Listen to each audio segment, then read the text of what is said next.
Welcome to this chess video, everyone. Have you ever wondered how Grandmasters can just instantly look at the board and seem to have a reaction to it? It's like, how could they possibly evaluate that position? It doesn't even look like they have enough time to count the material. Now, not always is material the most important factor, but it is a big factor in a position. Now, what I'm about to show takes a little bit of practice, but once you get the hang of it, you'll be able to also count material extremely quickly. And I want this video to be interactive, and so it's going to be a bunch of examples of practice and a few extra tips of advice to try and get you thinking in the right direction. Now, before we get to example positions like the one before us, I want to go back to the very beginning. And so we look at the start of any chess game. This position I'm sure every chess player is familiar with. But the reason I go back here is because I want to make very clear that to simplify the process of counting material, we have to group things into categories. Now, when counting material, we just ignore the kings, because of course there's always going to be one king for each color in a legal chess position. But now we get to the heavy pieces, sometimes called the major pieces. And so this would be the queen and both rooks. And so now we get to the light pieces, or the minor pieces, and these would be the knights and the bishops. And of course, both sides start with 8 pawns, one on each file, but I'd like to start with the pieces of higher value first. It doesn't really make much sense to start counting the pawns, only to realize that you're missing a queen and your opponent still has one. So now I'll walk through this example a little bit slower, and we'll kind of speed up or get a few harder ones as this video progresses. Now, at just a quick glance, I can tell immediately that we are up by 1 pawn, and so how did I do that? Of course, other than looking at the material here. The material isn't always going to be there. If you're playing over the board game, or maybe Puzzle Rush, or you're seeing a chess position for the first time, then this becomes a really useful skill. And so how I did that was exactly what we were referring to earlier. I looked for the queen for my side, and I see they also have a queen. So that I kind of cancel those out in my mind, and I continue with the rest of the heavy pieces. I have found that they have both rooks, and I also have both rooks.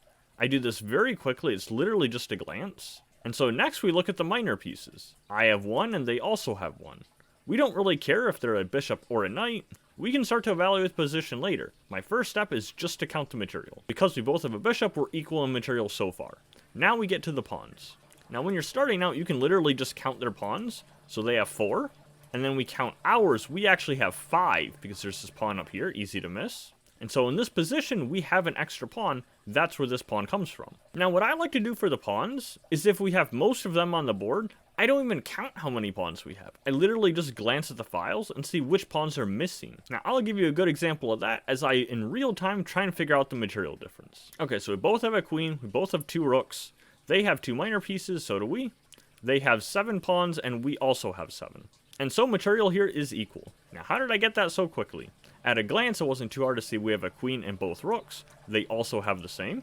I glanced to see we have 2 minor pieces. And then I noticed they also have 2 minor pieces. But now here comes the pawns that I was referring to. Because most of them are still on the board, I noticed that they have doubled pawns here, and so that pawn must have come from the B file, since they have their D pawn here. And so it's almost like one of these doubled pawns is back here. And so that kind of connects 4, this connects 3, and we are missing an E pawn. There's 8 files and missing 1, so we have 7 pawns. Now theirs is a lot easier to count. They have 3, plus 2 more is 5. And then the 2 here is 7. And so both of us have 7 pawns. Alright, now I'll give this as practice. I'll let you try and solve this. What is the material in this position?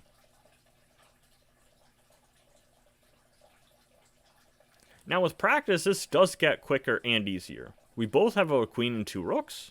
We both have 3 minor pieces. And then we can use the same method to count the pawns. So here we have 7. Here we have 7 as well. And so material is equal. Now the next examples are going to come from Puzzle Rush, that way it takes away the material here, so we have no idea what the material is at the bottom, giving it away.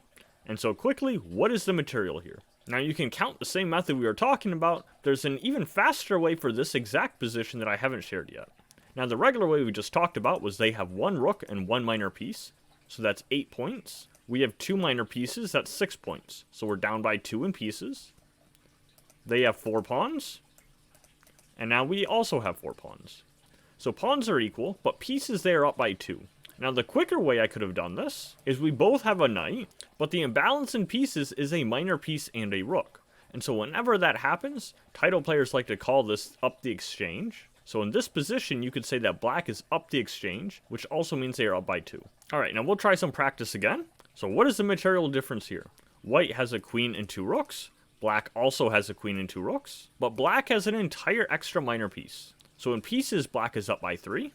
For pawns, black has 4, but white, on the other hand, actually has 7. Of course, the difference between 7 and 4 is 3, so they have 3 extra pawns, but we have the extra minor piece. And so material here is equal. Now, with some practice, you'll be able to also be able to count the material almost instantly. It's an extremely useful skill if you're in time pressure, or to simply save energy so you can be focused on other things in the game. Thanks for stopping by, everyone. I'll see you in the next chess video.